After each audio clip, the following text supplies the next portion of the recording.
semana nos toca hablar sobre patología del aparato respiratorio cardíaco. ¿Ya? Bueno, ya habíamos tocado la patología respiratoria 1. Ahora chicos, vamos a presentar, por favor. Ya habíamos hablado la semana pasada sobre algunas patologías del pulmón, de la parte del aparato respiratorio.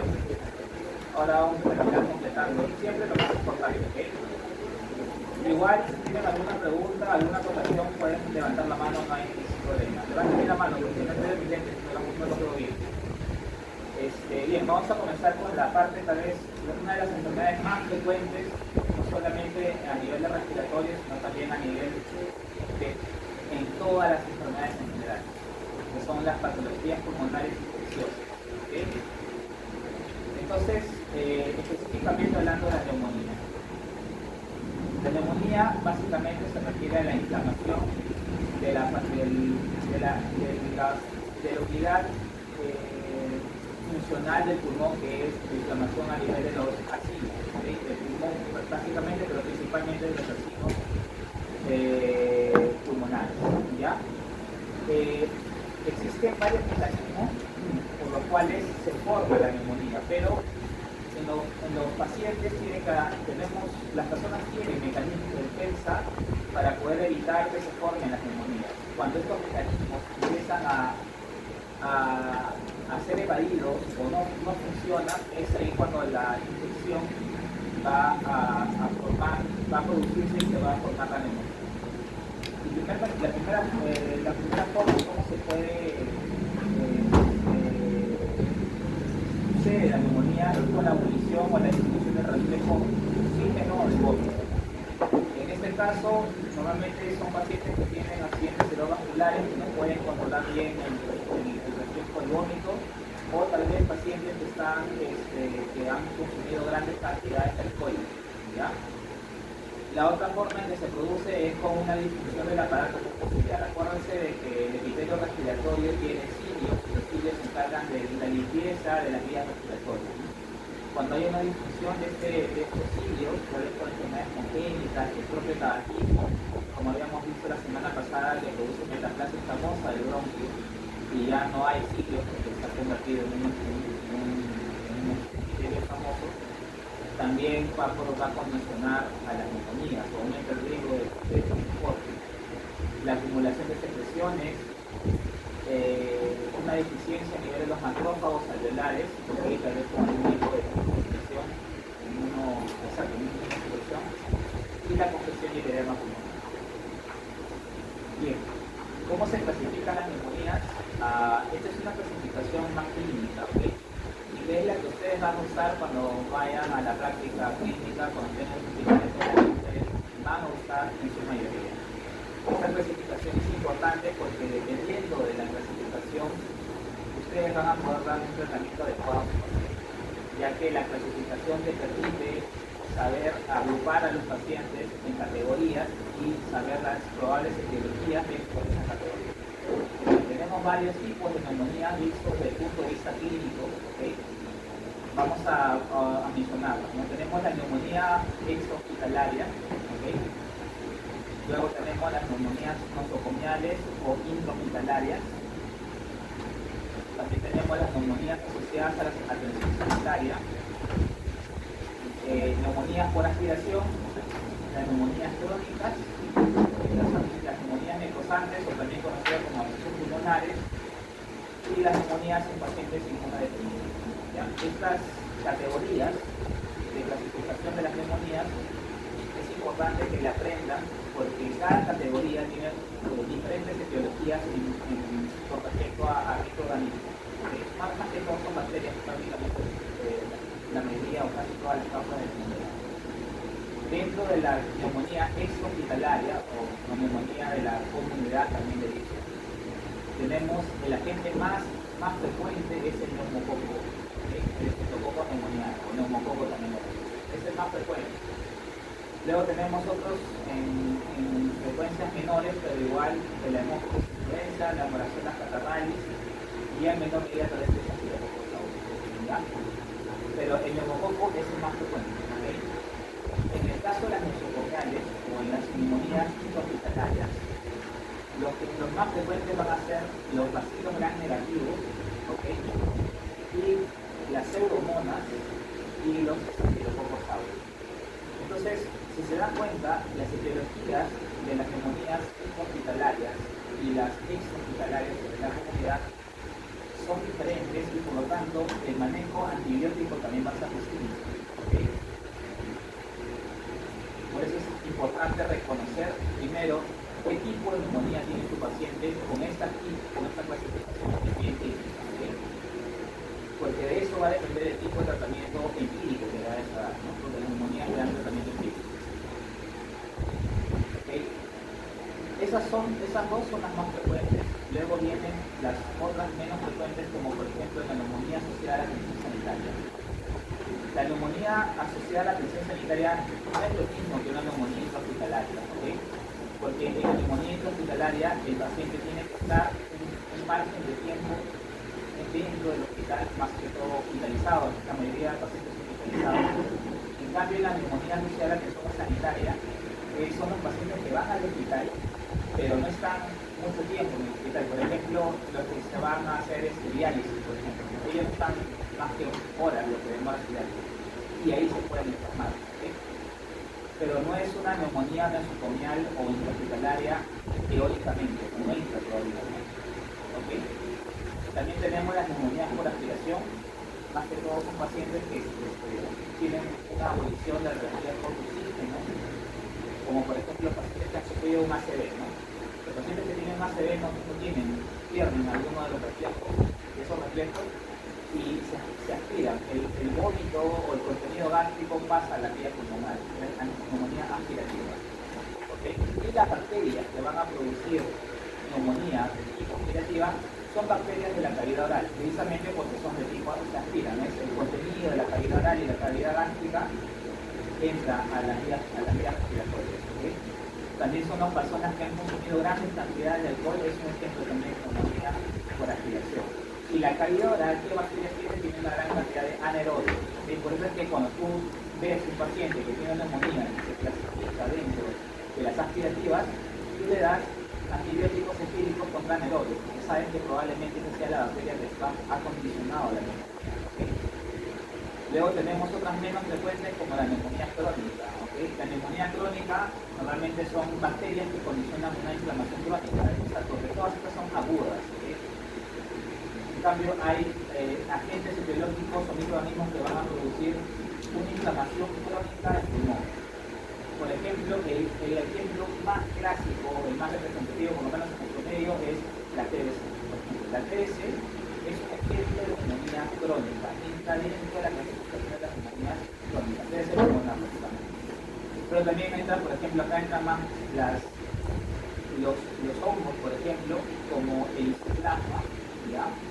Creo que no hay diapositiva de isoplasma, pero el isoplasma entra dentro de la clasificación de los hongos levaduriformes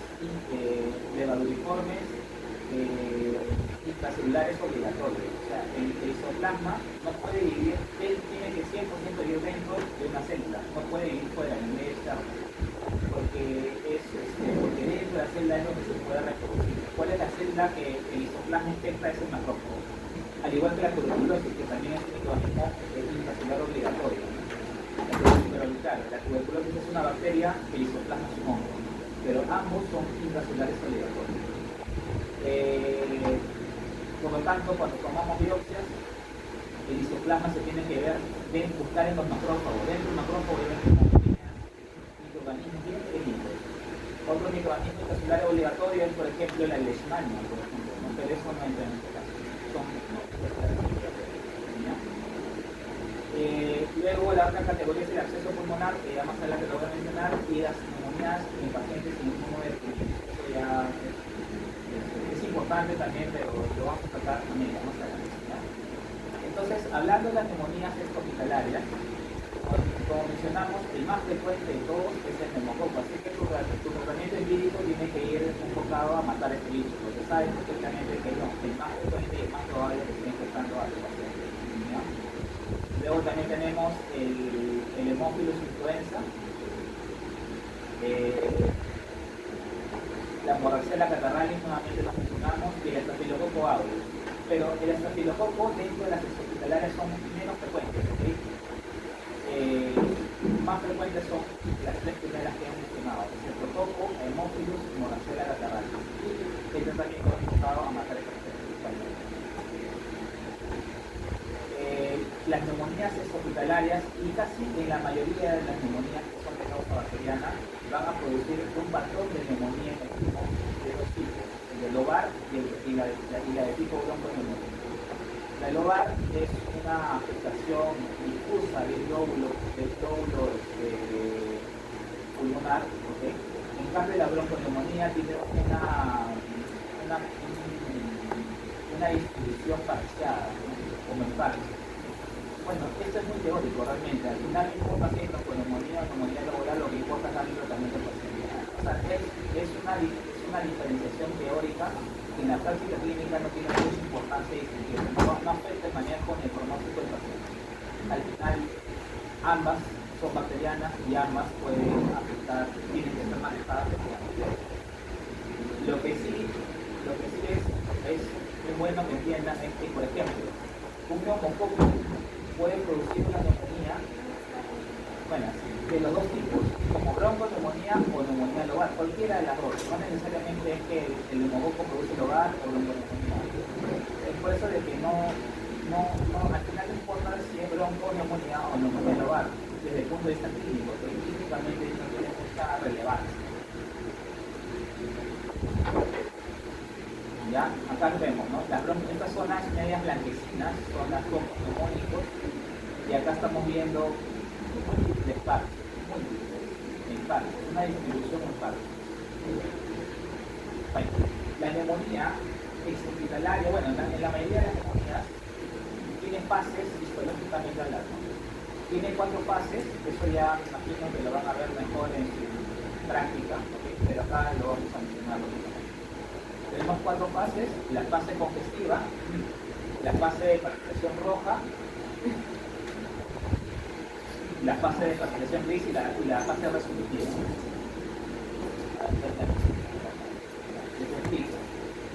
¿Qué significa cada fase? Tienes acá tu alveolo y viene acá tu neumococo. No sé cómo, ahí está.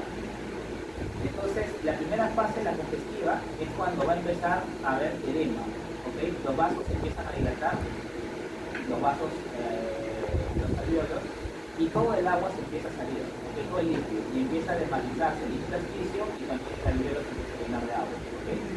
Fase congestiva. Luego viene la fase de hepatización roja.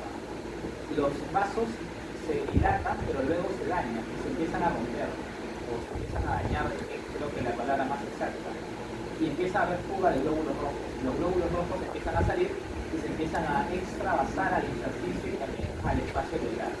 O sea, empieza a haber hemorragia, ¿no es cierto? Entonces, vamos a ver en la fase de hepatización roja una gran cantidad de glóbulos rojos hemáticos, ¿okay? Por eso es que le da la coloración roja. ¿Y por qué hepatización? Porque claro, ya ha habido edema, y sobre este edema se agregan los glóbulos rojos, entonces da la consistencia a la palpación como si fuese un hígado, ¿okay? Ya que el pulmón es un órgano que tiene aire, parece una espuma, pero al llenarse de agua da la consistencia como de un hígado, ¿no? como la apariencia, la textura del hígado, ¿ya? Luego viene la fase de hepatización gris. ¿Qué pasa? Luego que se salen los glóbulos rojos, empiezan a infiltrar una gran cantidad de neutrófilos, ¿okay? Los neutrófilos empiezan a infiltrar y empiezan a degradar empiezan a degradar todos los glóbulos rojos que previamente habían sido extravasados, ¿ya? Entonces, al ser eliminados los glóbulos rojos, ya se pierde la coloración roja y adquiere la coloración del glóbulo blanco, que es blanquecino, quizás, se llama gris. Y lo que vamos a ver es, al haber tantos neutrófilos, empiezan a formar impulsos. Entonces, acá lo que vamos a ver en la progresión gris es, primero, degradación de los glóbulos rojos, necrosis de tipo activa del parénquima pulmonar y una gran cantidad de neutrófilos, como acá vemos. neutrófilos en gran cantidad. Finalmente, la fase de resolución es una vez que el neutrófilo ha degradado todo, ¿ya? Empieza a recuperarse, a sanarse, a curarse la herida, por sí solo, ¿ya? Entonces empieza a haber tejido de granulación.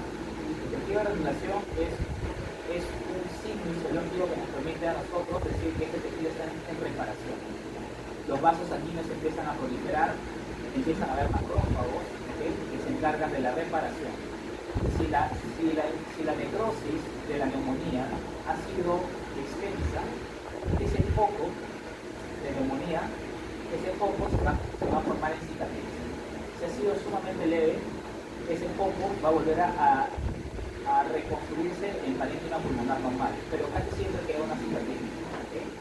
Entonces puede quedar una cicatriz dependiendo de la severidad de la neumonía.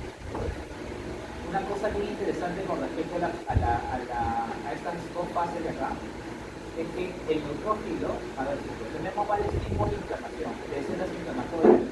Una es el macrófago, que es más grande, ¿no? Y otro es el neutrófilo, que tiene así tres lóbulos. El macrófago tiene la capacidad de fagocitar, ¿no? Se come la bacteria, ¿no?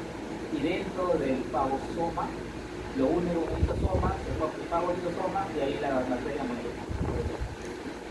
Pero el neutrófilo no tiene esa capacidad. El neutrófilo no tiene capacidad fagocítica en su mayoría.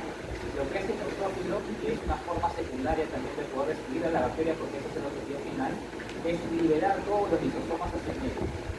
Los libera, para que afuera las enzimas lo destruyan y van a dejar libres.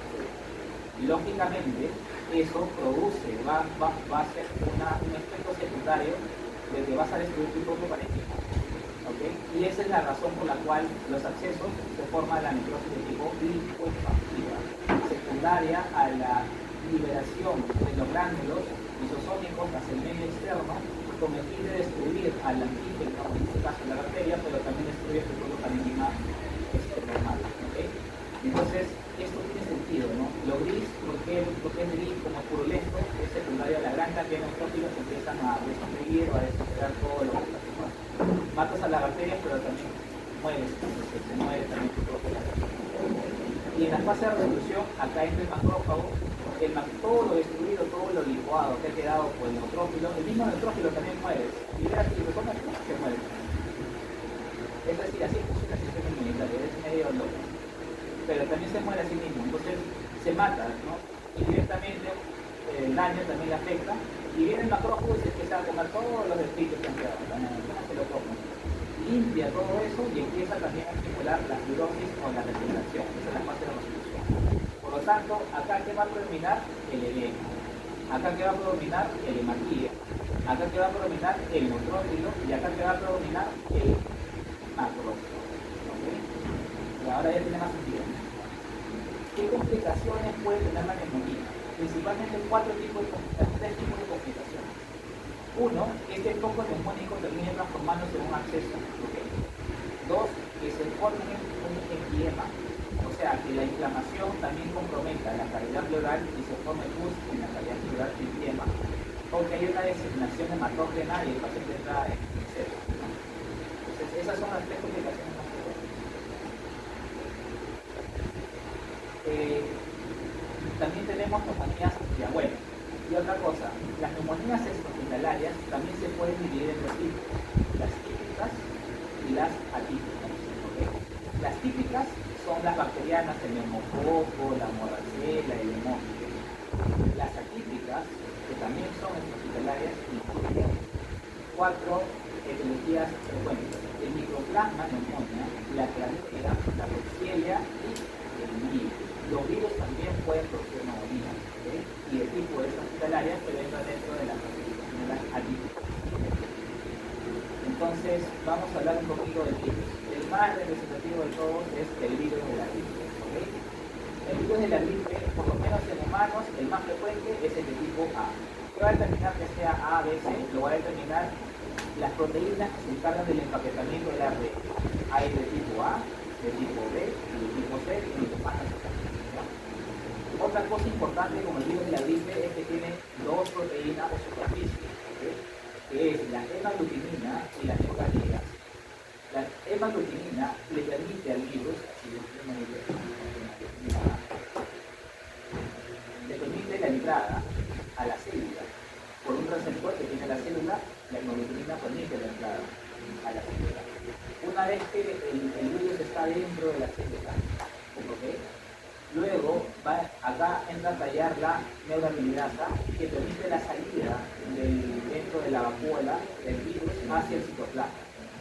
El virus en el citoplasma se desarma porque el virus tiene una cápsula de proteínas y dentro tiene el material genético, se desarma y el ARN se va hacia el núcleo, donde va a inducir a la replicación del ARN viral, en este caso la gripe, y múltiples virus empiezan a formar. ¿Okay? Entonces, los virus, es bien sabido que acabamos de pasar una. Los virus pueden producir epidemias y pandemias. ¿De qué va a depender las epidemias y las pandemias? De los cambios de antigenicidad de estas dos proteínas, de la hemaglutinina y la neuraminidasa. Una epidemia es cuando el gen que codifica, por ejemplo, a la hemaglutinina, se forma la hemaglutinina, tiene mutaciones genéticas dentro del gen. Y este gen va a producir una hemaglutinina distinta, no, diferente. ¿Okay? Es una hemaglutinina pero es diferente. Da la peculiaridad que ya se habían formado anticuerpos contra esta hemaglutinina, pero como ha sufrido una mutación, esta hemaglutinina es nueva, es distinta, y el anticuerpo ya no lo reconoce. ¿Okay? Entonces la inmunidad que ya tenías contra este ya no te funciona, en el siguiente año o luego de la mutación ya ha sufrido el virus. ¿Okay? Entonces cuando esto sucede, es donde se empiezan a formar las epidemias, ¿okay? Ya sea por la alteración de los anticuerpos que le dan la antigenicidad al virus y la formación de anticuerpos, cambian estos anticuerpos por las mutaciones que suceden en el gen y el anticuerpo ya no lo reconoce y otra vez el virus la gripe se vuelve a infectar. En cambio las pandemias, y este cambio se le conoce como desviación antigénica. En las pandemias sucede algo diferente. Todo el gen cambia de la hemaglutinina. Teníamos virus de tipo A, teníamos B y teníamos C. Cada uno con su hemaglutinina y su neuraminidasa. Vamos a poner que el B es para el murciélago, ¿no? El A es para el otro. Y las neuraminidasas y las hemoglobininas entre ambas especies distintas que infectan especies se intercambian. Entonces empieza a haber como una hibridación entre virus y especies de virus. Esto se le conoce como desviación, desplazamiento directo. Y esto es lo que condiciona las pandemias. Ya es lo que pasó en la pandemia por el virus del COVID. ¿Ya? Bueno, ya lo... una cosa bien interesante es que, no sé si ustedes se han dado cuenta, pero ustedes cuando les dan una gripe, ¿les dan medicamentos para la gripe? No, no les dan antirretrovirales para controlar el virus. A diferencia de una neumonía bacteriana que sí les dan, no existe un tratamiento. Pero entonces, y la enfermedad por sí sola se autolimita, ¿no? Estás un tiempo mal y luego desaparece la enfermedad. Los síntomas clínicos también. ¿Por qué sucede esto? Porque si bien es cierto que el virus puede producir una sintomatología, pero el cuerpo, el sistema inmune por sí solo lo puede controlar, a diferencia de la bacteria que no la controla y necesita muchas veces algún antibiótico. Porque el sistema inmunitario va a formar una molécula que se llama interferones. Los interferones actúan a nivel de las células infectadas, ¿okay?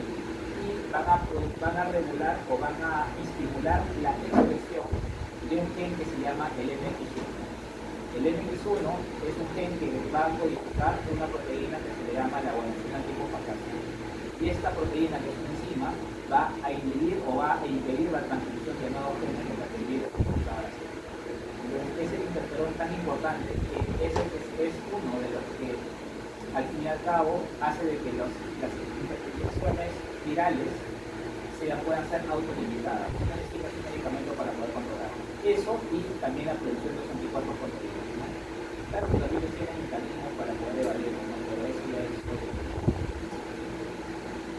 Bien, y entonces ya hablamos más o menos de las neumonías extrahospitalarias o de la comunidad. Ahora vamos a hablar de las intrahospitalarias. Bien rápido. Los más frecuentes son los bacilos negativos. Hoy tenemos la Klebsiella, el Staphylococcus y la Pseudomonas. ¿Okay? También tenemos el Staphylococcus, ¿okay? Que también son relativamente frecuentes. Ya hablamos de las neumonías aspirativas, son anaerobios, principalmente las cavidad oral, como bacterias,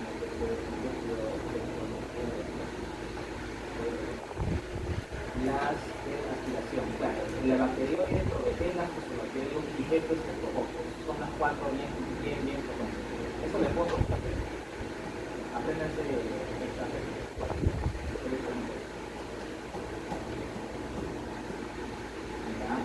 y los inmunodeprimidos, ¿no? Citomegalovirus, cándida. Cándida son infecciones de tipo oportunista, ¿no? O sea, la cándida puede estar en la boca, ¿no? Puede estar en la boca.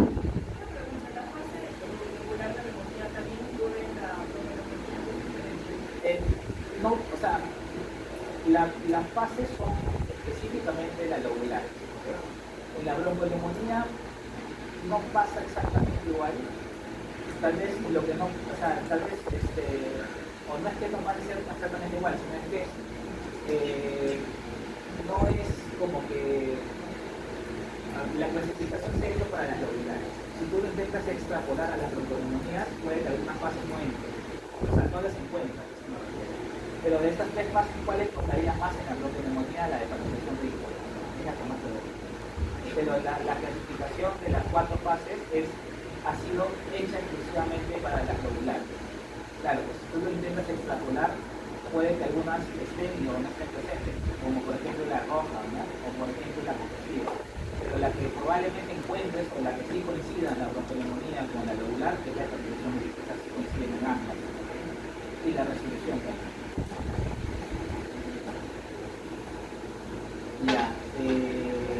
Entonces vamos a ver, ¿no?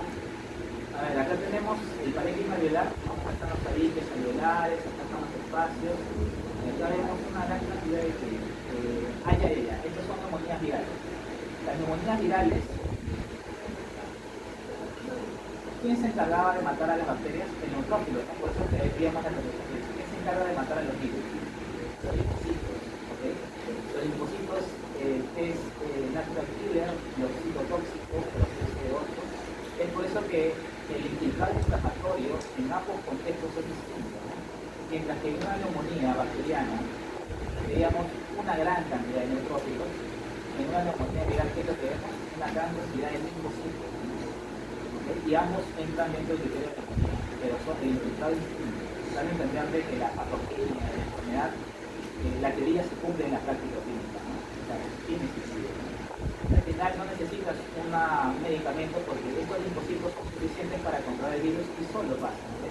Lo único que necesita el paciente es pasar esa etapa de síntomas, darle, no sé, oxígeno, hidratación, qué sé yo, y una vez que el sistema inmunológico logra vencerlo, ya se le dice paciente a la posición. En cambio, en la bacteriana no, hay bacteriana sí tienes que darle antibióticos, si no, está listo. Bueno, depende, no lo de las comodidades. Bien, vamos a hablar de los abscesos. Principalmente el absceso pulmonar va a estar ocasionado por anaerobios, ¿okay? Por Staphylococcus aureus y por algunas formas de neumococos, ¿okay? Staphylococcus aureus y neumococos, ¿ya? O neumococos. Entonces, hay varios contextos por los cuales se puede producir un absceso pulmonar, pero son principalmente cuatro: por la aspiración, por un antecedente, una infección primaria pulmonar, o sea, ¿qué significa esto? Tienes que introducirlo acá con tu neumonía, se agrava, se complica, se hace más compleja y se hace un absceso sobre una neumonía previa. A eso se refiere. Una embolia séptica, tienes una endocarditis bacteriana que manda émbolos con bacterias, llega al pulmón y se hace un absceso, también absceso pulmonar, neoplasma. ¿Qué significa esto? Que si tú ves un absceso pulmonar, tienes que buscar estas probables causas. No es que, el acceso ya, lo leen, no, tienes que también buscar por qué se ha formado, ¿no? Porque el acceso no es tan frecuente como una neumonía. ¿Por qué? ¿No? Tienes que preguntar, ¿por qué mi paciente del costado, que también tiene neumonía, no hizo acceso y entonces ahí tienes que ponerte a ver. será que ha hecho una embolia séptica y le escucha su corazoncito, ¿no? Si tiene algún o si tiene una tromboflebitis, tal vez le han puesto mal y caliente, la vía, y se echa, está desmaquetado, o tal vez tiene una neoplasia maligna, ¿no? Le tomas una tomografía, porque radiográficamente no se ve, y ves una neoplasia. Y ahí ya explicas las cosas, ¿no? Mira, eso no se queda ahí. Esos cuatro poderes se han tirado, ¿no? Se metió su tranca el sábado y no pico ya. ¿Okay? Ese es el trabajo que ustedes tienen que hacer, ¿no? Tienen que preguntar, ¿no? Bien, entonces vamos a hablar ahora de las patologías vasculares. En general, cuando hablamos de esto, hablamos de la tromboembolismo pulmonar, ¿ya? La tromboembolia pulmonar normalmente el origen del émbolo, a ver, pueden haber distintos tipos de émbolo. El más frecuente es el émbolo trombótico, que está formado con fibrina, coágulos, la sangre, fibrina, todo lo que va con coágulos. Pero también pueden haber otros émbolos, ¿no? Como el émbolo graso. Sucede, por ejemplo, en los pacientes con fractura de cadera o de fémur, ¿no? El émbolo graso, la grasa viene de dónde? De la médula ósea. La médula ósea tiene grasa. También pueden haber émbolos de aire, ¿okay? Como por ejemplo las personas que están en un avión y rápidamente bajan y se empiezan a aplicar, se empiezan a ahogar, se le empiezan a formar burbujas de aire dentro de por la presión, por la baja muy súbita de la presión. Entonces hay diferentes tipos de émbolo, ¿okay? Pero el más frecuente de todos es el trombótico. Se lleva casi todas las cosas. Los otros son sumamente importantes. Tal vez el graso también puede ser un poquito frecuente. Pero casi siempre tiene el antecedente de una fractura previa. En cambio, un émbolo trombótico es el que se llega a la mayoría de casos. ¿Okay? ¿De dónde viene este émbolo trombótico? Normalmente viene de las fibras inferiores. Entonces, si tú tienes un paciente con trombosis venosa profunda, si tú tienes un paciente con tromboembolismo pulmonar, tienes que luego examinar las piernas, hacer una ecografía para ver si tienes trombitis por ahí. Porque tienes que buscar de dónde salir, no es que ya tienes el tromboembolismo pulmonar, le manejas el trombo, pero no buscas por qué, porque si no buscas, va a ser después otra más. Y si has sobrevivido al primer evento, tal vez en el segundo ya la cuenta. Entonces, inmediatamente tienes que buscar los miembros inferiores. Eso es ley, no puede pasar. Ahora, ¿por qué se forman los trombos en los miembros inferiores? Y hablando de miembros inferiores específicamente. Puede ser por descanso prolongado, por una cirugía de cadera que va despechado en la cama, uno puede tener algún traumatismo o que tenga alguna enfermedad congénita. Se sabe que hay personas que hacen más trombos que otras, ¿no? Por ejemplo, tienes a dos viejitos de 60 años que están en una silla de ruedas o que tienen una ACV ambos, igualito, la misma edad, la misma característica. Uno desarrolla, hace trombosis venosa profunda y el otro no. ¿Y por qué? Porque si tienen las mismas características, porque uno sí desarrolla y el otro no. Porque se han visto que, por ejemplo, en población general existe el polimorfismo del factor 5 de ley. Entonces, son polimorfismos, son mutaciones genéticas, no solamente polimorfismos que hacen que el riesgo de hacer trombosis sea mucho mayor. Y si eso le aumenta más factores de riesgo, como por ejemplo el sobrepeso, o por ejemplo la postración, ya eso se desencadena en un trombo.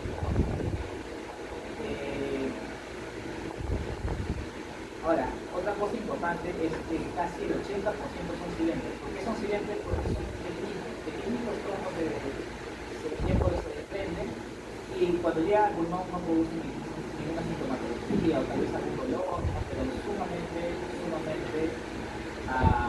leve o incluso asintomático. Pero el 5% son mortales. Estos pacientes casi nunca se salvan. Es muy difícil poder manejarlo, va a depender del tamaño del émbolo también. Y siempre tienen un pronóstico malo. Así que siempre mucho cuidado cuando trombos.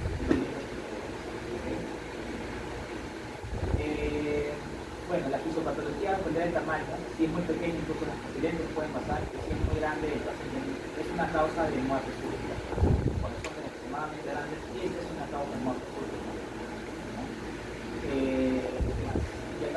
los émbolos se van a impactar dependiendo del tamaño. No pueden impactarse en la propia arteria pulmonar, como pueden impactarse en una de sus ramas. Y cuando se impacta, por ejemplo, acá vamos a ver, bien bonito, y forma como una especie de punta. ¿Ya? Donde la punta, un triángulo, donde la punta es el émbolo, donde está escrito, y la base es toda la necrosis. La necrosis que va a producir es necrosis de tipo coagulativa, ¿no? Porque es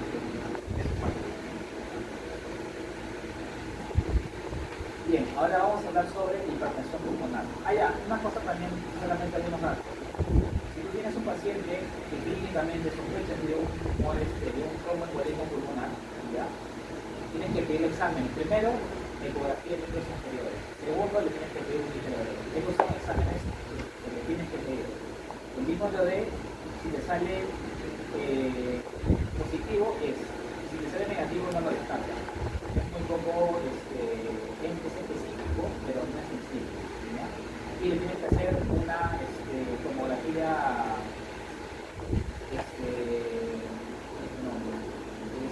para ver los vasos sanguíneos, como una radiografía, pero por tomografía, ¿no? Porque esa es por radiología, por rayos X, esa por imagen, pero también hay tomográfico o también hay por resonancia magnética. Nosotros en los hospitales tenemos el tomográfico, y ese es el igual estándar. Entonces, esos tres exámenes tienes que pedir más ¿cómo puedo explicar? El manejo que tienes que hacer, ¿no? El gráfico, y ahora vamos a hablar de hipertensión pulmonar. Se define hipertensión pulmonar cuando la presión arterial media de la arteria pulmonar está en más de 25 milímetros de mercurio. Y se debe a 5 causas específicamente. 5 causas proponen la organización. La primera relacionada con la circulación. A ver bien su corazoncito, ¿no?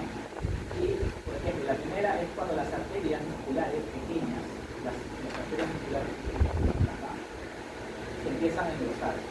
¿Por qué se engrosan? Eso tiene múltiples factores, se empiezan a engrosar. ¿Y qué pasaría? Que lógicamente la presión de la arteria pulmonar empieza a aumentar, ¿okay? ¿Y qué pasa luego? La presión del ventrículo derecho aumenta y la aurícula derecha aumenta por su volumen. Por el engrosamiento de las arterias musculares pequeñas. Ahí vamos a ver por qué se engrosan, qué enfermedad es. Luego por una insuficiencia cardíaca izquierda, ¿no? ¿Por qué izquierda? Acá esta insuficiencia cardíaca izquierda aumenta la presión en el ventrículo izquierdo, aumenta la presión en la aurícula izquierda y luego todo se va hacia el lado de insuficiencia cardíaca. Polifibrosis pulmonar o alguna enfermedad pulmonar obstructiva o obstructiva. ¿Por qué? Porque, por ejemplo, no solamente en las restrictivas como las fibróticas van a producirse fibrosis y hiperfibrosis, sino también las obstructivas. ¿Ya? Y la obstrucción o la fibrosis del intersticio pulmonar va a condicionar a un aumento de la resistencia vascular en el pulmón, y es por eso que los pacientes con enfisema terminan haciendo insuficiencia cardíaca derecha, ¿no? Por la hipertensión pulmonar de alto occidental. Luego, un tromboembolismo. Si se obstruye la arteria pulmonar, aumenta la presión del ventrículo derecho, aumenta la presión del ventrículo derecho. Y causa su letalidad.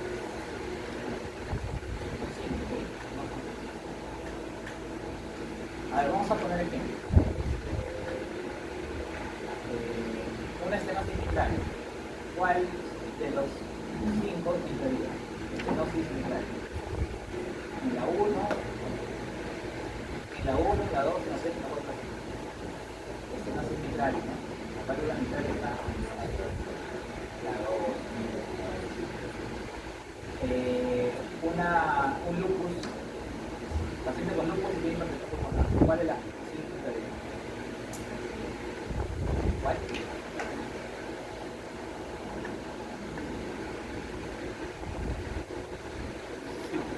La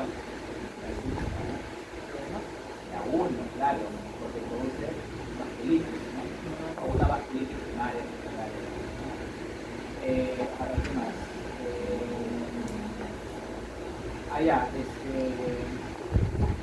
un asma severo, ¿cuál producirá? ¿Cuál? Entonces, para eso se sirve la clasificación, ¿no? Para entender, cuál de las cuatro signos entra. El apnea del sueño, ¿cuál estaría?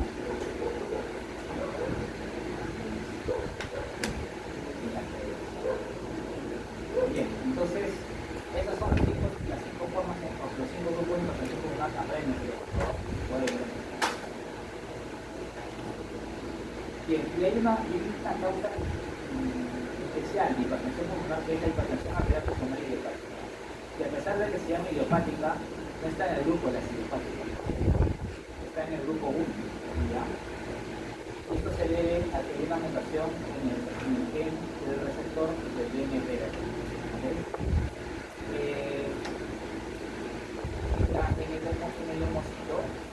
En el vaso sanguíneo, ¿ya? Tenemos las células endoteliales tienen un receptor que se llama el receptor de BMP. Que su ligando puede ser el BMP, de la proteína ósea, puede ser también el factor de crecimiento de la beta y otros ligandos, como el inhibidor. Estos ligandos, al unirse al receptor, van a inducir a la proliferación. ¿Okay? Y si esto sucede en la capa media del vaso, va a inducir a un engrosamiento de la célula. Por eso es que, a pesar de que es idiopática, entra en el grupo 1, no en el grupo 5. ¿Ya?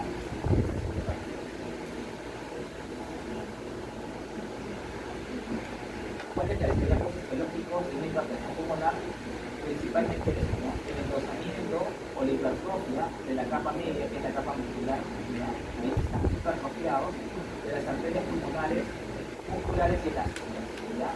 Y también va a haber una fibrosis de la zona sur, esta es el endotelio, la zona subendotelar con una fibrosis, hipertrofia de la media y fibrosis de la zona subendotelar. A esto se le conoce como engrosamiento plexiforme, difusión plexiforme de los vasos. ¿Qué significa esto? Tienes un vaso, una arteria de mediano calibre, una arteria pequeña, ¿ya? Y dentro de la luz se empiezan a formar de cosas capilares, dentro de la luz. Por eso, todo esto es un vaso. Y dentro de la luz vemos pequeños capilares, dentro de la luz del vaso, no de los. Este signo es un signo de hipertensión pulmonar, histológicamente acá, ¿no? Posición plexiforme de los vasos.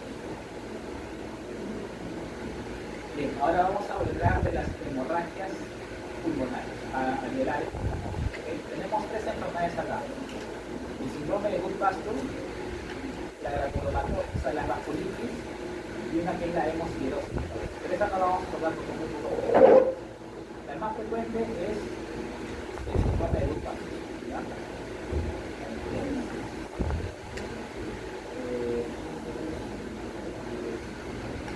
Ya chicos, este libro